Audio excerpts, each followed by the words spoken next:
فيه القرآن هدى للناس وبينات من الهدى والفرقان. وقال تعالى في آية أخرى: قل اهبطوا منها جميعا فإنكم مني هدى فمن تبع هداي فلا خوف عليهم ولا هم يحزنون.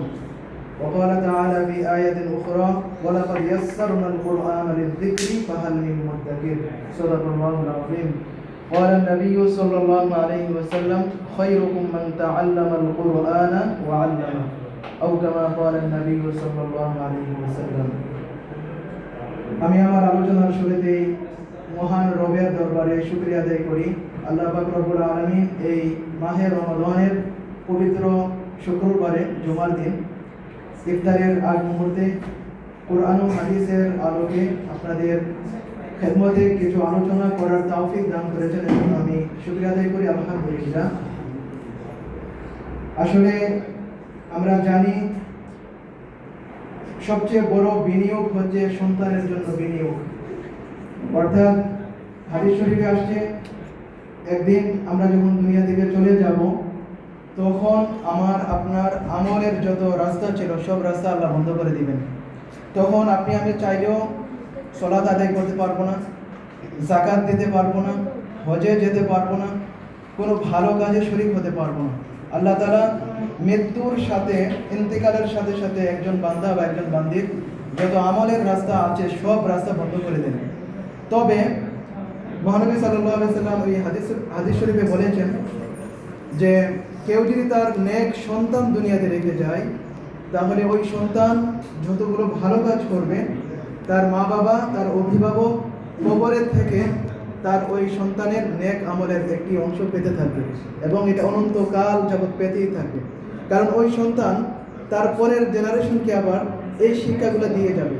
এভাবে generation by generation যখন আপনার দেওয়া শিক্ষাগুলো চলতে থাকবে আর আপনি আমি পরকালের থেকেও আমরা আমাদের তাদের আমলের একটা অংশ আমরা পেতে থাকবো। তো এই বিনিয়োগটা মূলত আমাদের জন্যই করা উচিত। আমরা আমাদের সন্তানগুলোকে যেইভাবে আপনারা সময় দিচ্ছেন, শ্রম দিচ্ছেন, আপনারা চাইলে রোজার দিন একটু বিশ্রাম করতে পারতেন বাসায়, কিন্তু এটা একটা স্যাক্রিফাইস সন্তানের জন্য যে আমার সন্তান যেন কোরআন ও হাদিসের আলোকে তারা তাদের জীবনটাকে গড়তে পারে। এই উদ্দেশ্যে আজকে আমরা এখানে একসাথে একত্রিত হওয়া। এই যে সুন্দর আয়োজন, আমি মনে করি প্রত্যেকটি হাউসে এবং প্রত্যেকটি মহল্লায় এরকম আয়োজন করা উচিত। তাহলে আমাদের সন্তানেরা তারা কোরআন ও হাদিসের যে আলো, সেই আলোতে তারা আলোকিত হবে ইনশাআল্লাহ।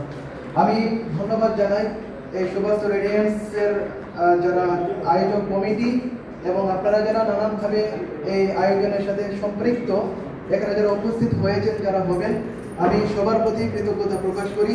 আপনাদের এই সুন্দর আয়োজনকে আল্লাহ তাআলা যেন কিয়ামত পর্যন্ত জারি রাখেন, আমি সেই দোয়া করি। তো আজকে আমাকে আলোচনার বিষয় দেওয়া হয়েছে কোরআন নাযিলের মাস রমাদান। আমরা জানি আল্লাহ পাক রব্বুল আলামিন সূরা বাকারায় বলেছেন যে শাহরুর রমাদানাল্লাযী উনজিলা ফীহিল কুরআন। এটি হচ্ছে হিজরি সালের নবম মাস। এই রমাদান হিজরি ক্যালেন্ডারের নবম মাস। এই মাসেই পবিত্র কোরআন শরীফ নাযিল হয় এবং এই মাসের একটি বিশেষ রাতে, ওই রাতের নাম হচ্ছে লাইলাতুল কদর। আমরা জানি এই লাইলাতুল কদরকে আলাদাভাবে অ্যাড্রেস করে আল্লাহ তাআলা একটি সূরা নাযিল করেছেন। এই সূরার নাম দিয়েছে লাইলাতুল কদর। সেখানে আল্লাহ বলেছেন ইন্না আনজালনাহু ফি লাইলাতুল কদর, অর্থাৎ এই কোরআন শরীফকে আমি লাইলাতুল কদরে অবতীর্ণ করেছি। এজন্য আমরা জানি পুরো বছরের সবচেয়ে শ্রেষ্ঠ রাত হচ্ছে লাইলাতুল কদরের রাত। একটি রাতকে আল্লাহ পাক রব্বুল আলামিন বলেন 1000 মাসের চেয়ে উত্তম। 1000 মাস যদি আমরা ইয়ারে কনভার্ট করি, আমরা কি একটু বলতে পারবো? আমাদের যারা পার্টিসিপেন্ট, যারা এই সাধারণ জ্ঞান প্রতিযোগিতার, যদি আমরা 1000 মাসের যে আল্লাহ বলেছেন উত্তম, আমরা যদি 1000 মাস অর্থাৎ মিনিমাম যে সংখ্যাটা যদি আমরা বছরে যদি আমরা পরিবর্তন করি তাহলে কত বছর দাঁড়ায়? 84 বছর।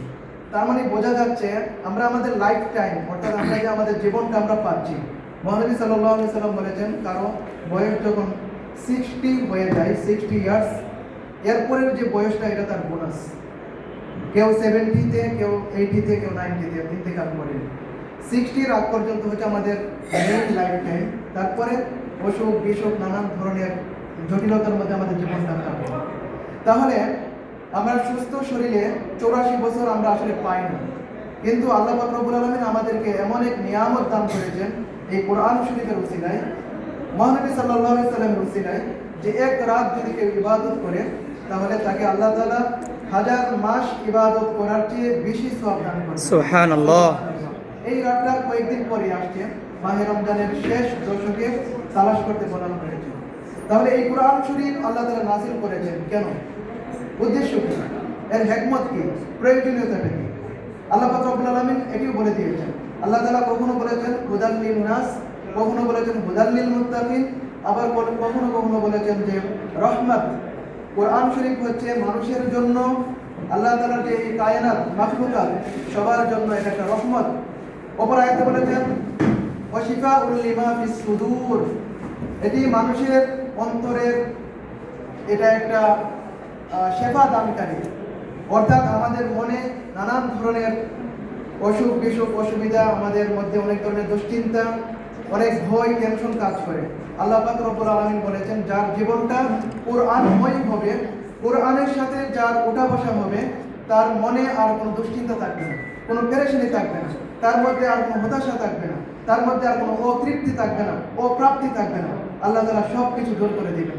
সূরা বাকারার যে আয়াতে কারিমাটি আপনাদের খেদমতে আমি তেলাওয়াত করেছি, আল্লাহ বলেছেন কুল নাহবিতু মিনহা জামিআ। আমরা কোথায় ছিলাম? জান্নাতে ছিলাম। আমাদের আদি নিবাস জান্নাত। জান্নাতে ছিলাম। আল্লাহ যখন দুনিয়াতে আমাদেরকে প্রেরণ করবেন, আল্লাহ তাআলার ফয়সালা, আল্লাহ তাআলার যে ইচ্ছা আকাঙ্ক্ষা, আল্লাহ তাআলা দুনিয়াতে আমাদেরকে প্রেরণ করবেন, এটা তারই আকাঙ্ক্ষার একটা প্রতিফলন। আল্লাহ তাআলা আদম আলাইহিস সালাম এবং তার প্রিয়তমা স্ত্রী হাওয়া আলাইহিস সালামকে বললেন কুল নাহবিতু মিনহা জামিআ, তোমরা জান্নাত থেকে আপাতত বের হয়ে যাও। কোথায় যাবে? তোমরা দুনিয়াতে যাও।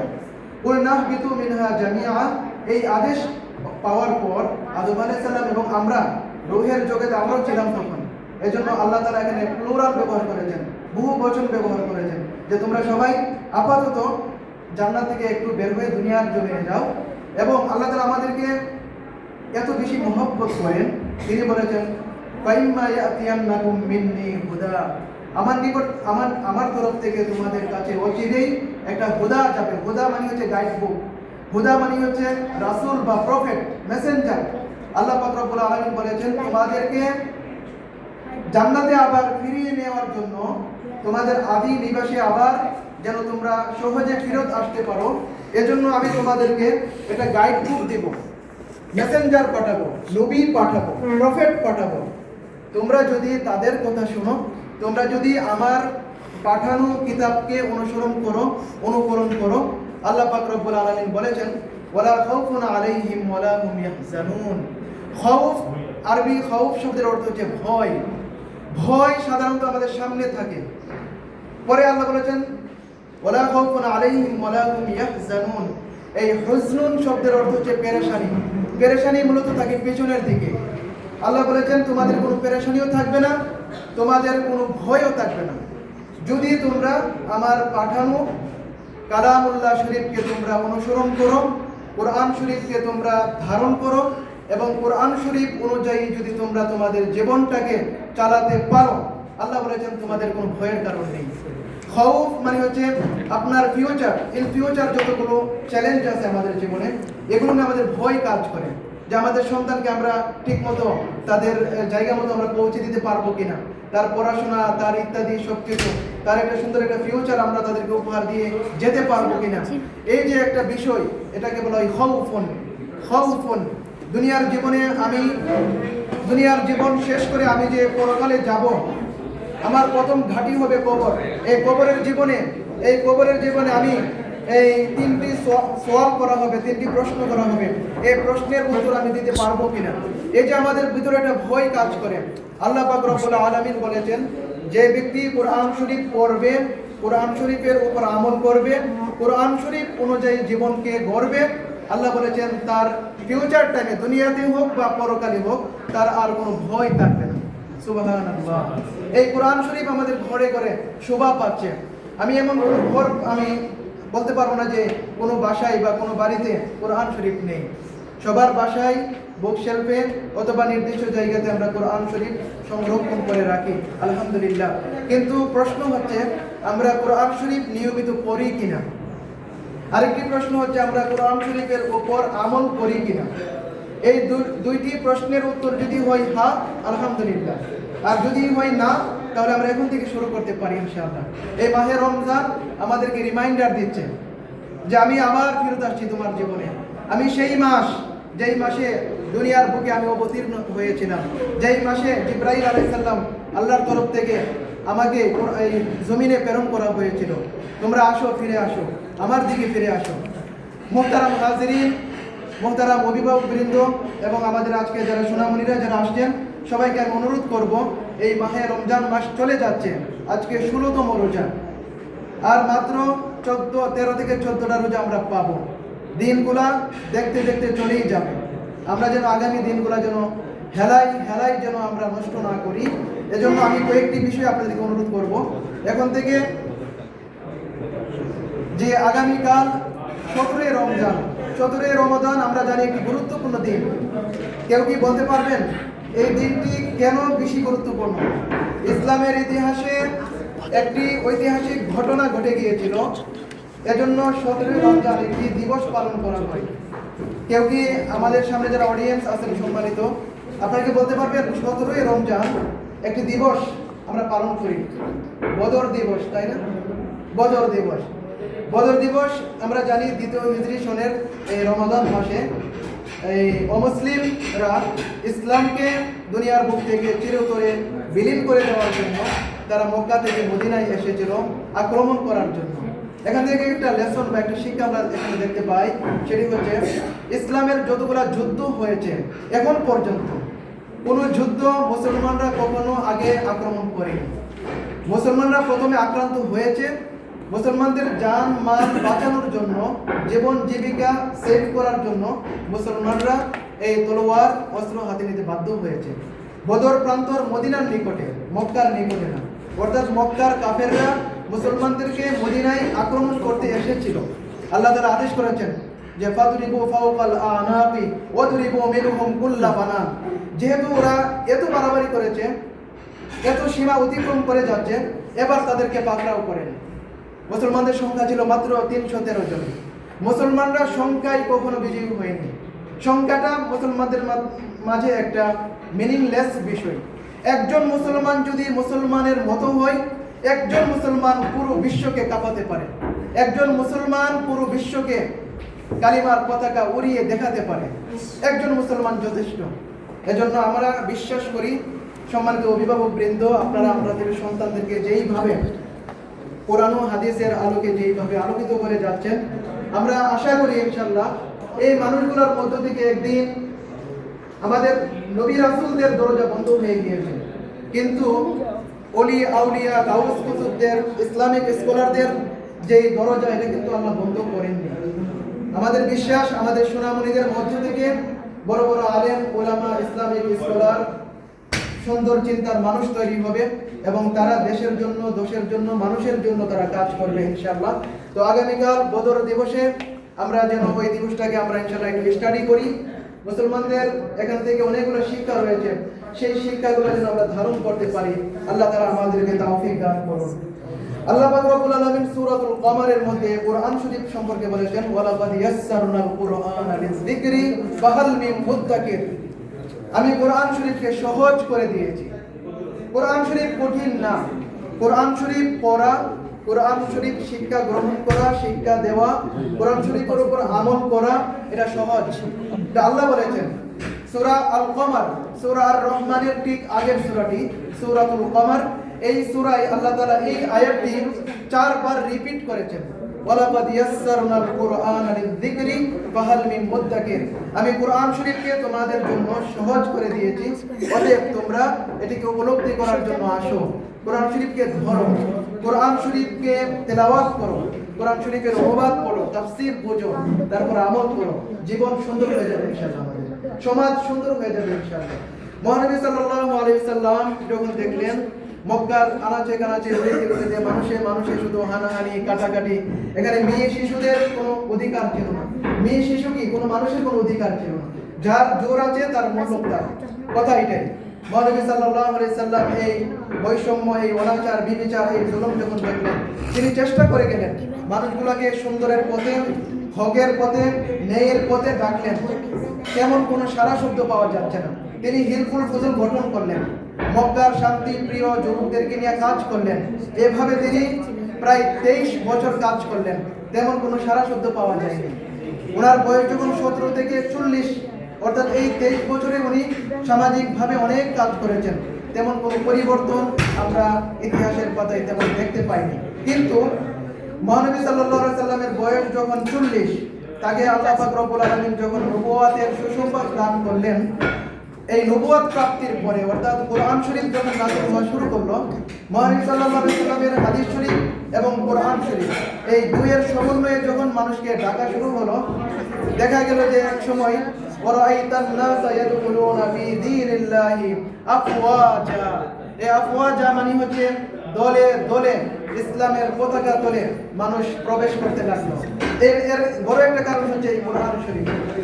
কোরআন শরীফ শুধু তেলাওয়াত করার জন্য আল্লাহ তাআলা প্রেরণ করেননি। কোরআন শরীফ আল্লাহ তাআলা শুধু খতম দেওয়ার জন্য পাঠাননি। কোরআন শরীফ আল্লাহ তাআলা অবতীর্ণ করেছেন আপনার আমার ভাগ্যের পরিবর্তন ঘটানোর জন্য। কোরআন শরীফ আল্লাহ তাআলা নাযিল করেছেন হিদায়াতের পথ যেন আমরা পাই সহজে, এর জন্য। কোরআন শরীফ আল্লাহ তাআলা নাযিল করেছেন আমাদের অন্তরের যত রোগ ব্যাধি আছে, হিংসা, তারপর গীবত, পরসিক কাতরতা, এই যে নানান ধরনের অসুখ বিসুখ, এগুলো যে আমাদের মনের রোগ। শরীরের অসুখ হলে আমরা ডাক্তারের কাছে যাই, কিন্তু মনের যদি অসুখ হয় আমরা কোথায় যাব? আমাদের যাওয়ার জায়গা হচ্ছে এই কোরআন শরীফ। এই কোরআন শরীফের মধ্যে আল্লাহ তাআলা সব সমাধান রেখেছেন। আমরা যেন কোরআন শরীফকে ভুলে না যাই। আমরা প্রতিদিন নিয়ত করবো ইনশাআল্লাহ, রমজান মাসে তো সবাই কোরআন শরীফ তেলাওয়াত করি, বিশেষ করে আমাদের মা বোনেরা। আমাদের পুরুষের তুলনায় আমাদের মা বোনেরা বেশি তেলাওয়াত করেন। আমরা যারা শিশুকালে যারা গ্রামে বড় হয়েছি, আমরা দেখতাম যে একটা সময় পর্যন্ত আমাদের মা, চাচি, দাদি, নানি, তারা খালামণিরা কোরআন শরীফ পড়তেন। হয়তো তাদের তেলাওয়াতটা শুদ্ধ না অশুদ্ধ আমরা এটা বিচার করতে যাব না, কিন্তু কোরআন শরীফের প্রতি তাদের যে একটা ভালোবাসা, দরদ, এটাতে কোনো কমতি ছিল না। আমরা দেখতে পেতাম এটা। এখনো পর্যন্ত আমাদের মা বোনেরা আমাদের তুলনায় কোরআন শরীফ বেশি তেলাওয়াত করেন, আলহামদুলিল্লাহ। তো আমরা যেন, এটা আল্লাহ বলেছেন ওয়াসাবিকু, তোমরা প্রতিযোগিতা করো, ভালো কাজে প্রতিযোগিতা করা, এটা আল্লাহ তাআলার একটা আদেশ। এজন্য আমরা যেন এই ভালো কাজের প্রতিযোগিতা করি। কোরআন শরীফ আমরা যেন এত উপরে না রাখি। বুক শেলফে আমরা দেখতে পাই কোরআন শরীফ এত উপরে, ভালোবাসার জন্যই রাখি, যেন এটা না পড়ে যায়, যেন এর সাথে কোনো বেয়াদবি না হয়, বা এত উপরে যেন না রাখি আমাদের শিশুরা সময় সময় এই মানে কোরআন শরীফ নাগাল পাচ্ছে না, এরকম যেন না করি আমরা। কোরআন শরীফ হাতের নাগালে রাখতে হবে। আর কোরআন শরীফের জন্য আমি অনুরোধ করব, আপনারা বুক শেলফের আলাদা একটা জায়গা রাখবেন। এই জায়গাটা কোরআনিক কর্নার বা ইসলামিক কর্নার, যে কোনো একটা নামে আপনার সন্তানের জন্য ইসলামিক বই, হাদিস শরীফের বই, কোরআন শরীফের আপনার মূল টেক্সট, অনুবাদ সহ, তাফসীর সহ নানান ধরনের এরকম যে বইগুলো পাওয়া যায়, এই বইগুলো দিয়ে একটি বুক কর্নার আপনার সোনামণির জন্য, আপনার আদরের সন্তানের জন্য ইনশাআল্লাহ আপনারা এটা তৈরি করবেন, আমি আশাবাদ ব্যক্ত করি। আল্লাহ পাক রব্বুল আলামিন এই যে মাস আমাদেরকে দান করলেন, এই মাসটা হচ্ছে রহমতের মাস, নাজাতের মাস, মাগফিরাতের মাস, আত্মশুদ্ধির মাস, তাকওয়া অর্জনের মাস। তাকওয়া কাকে বলে? তাকওয়া মানে হচ্ছে আল্লাহকে ভয় করা। ভয় তো এটা নেতিবাচক শব্দ। এই আল্লাহকে, আল্লাহর ভয় মানে হচ্ছে নেতিবাচক না, এটা ইতিবাচক। আল্লাহর ভয় মানুষকে অন্যায়ের পথ থেকে ন্যায়ের পথে আনে, অন্ধকারের পথ থেকে আলোর পথে আনে, মানুষকে ধ্বংসের পথ থেকে মানুষকে বিনির্মাণের পথে আনে। এই আল্লাহর ভয়। আল্লাহর ভয় যদি কোনো মানুষের মনে না থাকে, সে যদি বা উনি যদি কাবা শরীফের ইমামও হন, উনি লাইনে থাকতে পারবেন না, উনি সিরাতুল মুস্তাকিমের মধ্যে থাকতে পারবেন না, না না না। এজন্য দেখেন, ইসলামের 5টি স্তম্ভের একটি স্তম্ভ হচ্ছে এই রমাদান। এই রমাদানের বড় একটি উদ্দেশ্য হচ্ছে তাকওয়া অর্জন করা। তারপরে আমাদের 2 মাস পরে আবার আছে কোরবানি। কোরবানিরও বড় একটা উদ্দেশ্য হচ্ছে তাকওয়া অর্জন করা। অর্থাৎ ইবাদতের আমরা যে হজে যাই, যাকাত দেই, এগুলার বড় একটা মাকসাদ বা উদ্দেশ্য হচ্ছে তাকওয়া অর্জন করা। মুত্তাকি না হতে পারলে আপনার আমার আমল, আখলাক, ইখলাস সব জায়গায় একটা ঘাটতি থেকেই যাবে, অর্থাৎ আমরা পরিপূর্ণ মানুষ হতে পারবো না। এজন্য আল্লাহ বলেছেন, ইন্না আকরামাকুম ইনদাল্লাহি আতকাকুম, তোমাদের মধ্যে ওই ব্যক্তি আল্লাহর দরবারে সবচেয়ে প্রিয়, সবচেয়ে সম্মানিত যে ব্যক্তির মনের মধ্যে তাকওয়া কাজ করে। আমরা দেখেন আমাদের ফ্রিজে, খাবারের ঘরে পর্যাপ্ত খাবার রয়েছে, কিন্তু তারপরে আমরা বাসায় আমি একা, তারপরে আমি 1 ফোঁটা পানি আমি পান করি না। সুস্বাদু খাবার আমার সামনে, কেউ দেখবে না, তারপর আমরা খাচ্ছি না। কেন? কারণ আল্লাহকে আমরা ভয় করি। কারণ আল্লাহর নাম সামিউন, আল্লাহ তাআলার নাম আল বাসীর, তিনি সব দেখেন, তিনি সব শুনেন, তিনি সব খবর রাখেন। এই যে অনুভূতিটা জাগ্রত করার জন্যই এই মাহে রমজান আল্লাহ তাআলা আমাদেরকে দান করেছেন। আমরা যেন এই মাহে রমজানের এই যে ইবাদতের যে ধারাবাহিকতা, সেটি যেন আমরা ধরে রাখতে পারি। আমরা যেন পরিপূর্ণ মুত্তাকি হয়ে, মহানবী সাল্লাল্লাহু আলাইহি সাল্লাম বলেছেন, যে ব্যক্তি রমাদান পেল এবং ঈমানের সাথে, মহব্বতের সাথে, ইখলাসের সাথে রমাদানের রোজাগুলো রাখলো, মহানবী সাল্লাল্লাহু আলাইহি সাল্লাম বলেছেন তার অতীতের সব গুনাহ মাফ করে দিবেন। সুবহানাল্লাহ। এজন্য এই যে সুন্দর সময় যাচ্ছে, এখানে আল্লাহ তাআলা বলেছেন যে কেউ যদি মাহে রমজানে ইবাদত বন্দেগীতে মাশগুল থাকে, তার ইবাদতের যে সওয়াবের পরিমাণ আল্লাহ তাআলা বৃদ্ধি করে দেন। সুবহানাল্লাহ। 70 গুণ। আল্লাহ তাআলাকে সংখ্যা দিয়ে সীমাবদ্ধ করতে চায় না। আল্লাহ তাআলা চাইলে ও অসীম, অগণিত সওয়াব আল্লাহ তাআলা আমাদেরকে দান করতে পারেন। এজন্য আমরা রমজানের প্রতিটি মুহূর্ত অত্যন্ত গুরুত্বপূর্ণ। সেহরির টাইম, আমরা যারা সেহরি খেয়ে একটু সময় অবসরে থাকি, যে কখন আজান দেবে, 5-10 মিনিট যদি হাতে সময় থাকে, নিয়ামত মনে করে জায়নামাজে বসে যাবো আমরা ইনশাআল্লাহ। 2 রাকাত 4 রাকাত তাহাজ্জুদের নামাজের টাইম এটা। যতক্ষণ ফজরের আজান না হচ্ছে ততক্ষণ তাহাজ্জুদের টাইম থাকে। আমরা 2 রাকাত 4 রাকাত তাহাজ্জুদের নামাজ আদায় করে আল্লাহ তাআলার কাছে আমরা দোয়া করতে পারি। মহানবী সাল্লাল্লাহু আলাইহি সাল্লাম এবং সাহাবায়ে কেরাম রমাদান আসলে নফল ইবাদতের পরিমাণ বাড়িয়ে দিতেন, কোরআন শরীফ তেলাওয়াত তারা বাড়িয়ে দিতেন। এবং আমরা জানি সাহাবায়ে কেরাম রাদিয়াল্লাহু তাআলা আজমাইন, তারা মাহে রমজান আসার কয়েক মাস আগে থেকেই রমাদানের প্রস্তুতি নিতেন। তারা মহানবী সাল্লাল্লাহু আলাইহি ওয়াসাল্লাম আমাদেরকে দোয়া শিখিয়েছেন, আল্লাহুম্মা বারিক লানা ফি রজব ওয়া শাবান ওয়া বাল্লিগনা রমাদান।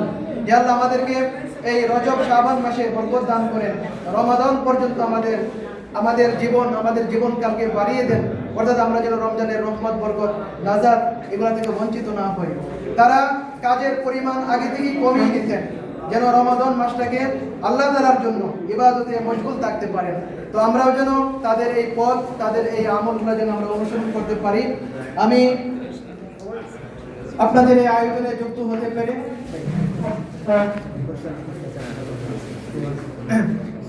সময় যেহেতু কম, আমরা ইনশাআল্লাহ পরবর্তীতে এরকম আরো আয়োজন ইনশাআল্লাহ আমরা আশা করি আপনারা করবেন।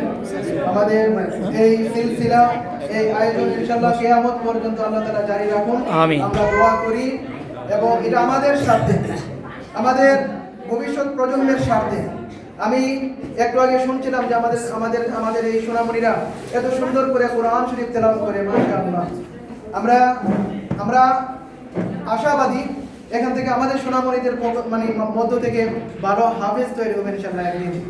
আমরা তাদের যে প্রতিযোগিতায় আমি দেখলাম, আমি খাতাগুলো মূল্যায়ন করছিলাম, দেখলাম যে সবাই খুব ভালো করেছে এবং প্রথম স্থান অধিকার করেছে যৌথভাবে 4-5 জন।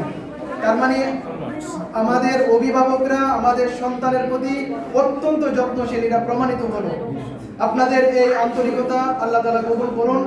আমরা যেন, দুনিয়ার জীবনটা তো একটা সাময়িক জায়গা, এখান থেকে সফর শেষ হবে, কবরের জীবনে আমরা থাকবো কিছুদিন, তারপরে আমরা আমাদের আখিরি গন্তব্য জান্নাতুল ফিরদাউসে, সেই জান্নাতুল ফিরদাউসের সবুজ গালিচায় বসে যেন আমরা আবার একসাথে হতে পারি, একসাথে যেন আমরা গল্প করতে পারি, আমরা যেন আবার আড্ডা দিতে পারি, সেই আশাবাদ ব্যক্ত করে আপনাদের সুস্বাস্থ্য কামনা করে আল্লাহ তাআলা আপনাদের এই মহতী আমলগুলো এই আয়োজনগুলোকে যেন কবুল করেন। এই আয়োজনের সাথে যারা বিভিন্নভাবে যুক্ত ছিলেন, যুক্ত আছেন, আল্লাহ তাআলা আপনাদেরকে দুনিয়াতে এবং আখিরাতে উত্তম প্রতিদান দান করুন, সেই আশাবাদ ব্যক্ত করে আমি আমার সংক্ষিপ্ত আলোচনা এখানে শেষ করছি। আসসালামু আলাইকুম ওয়া রাহমাতুল্লাহি ওয়া বারাকাতুহু।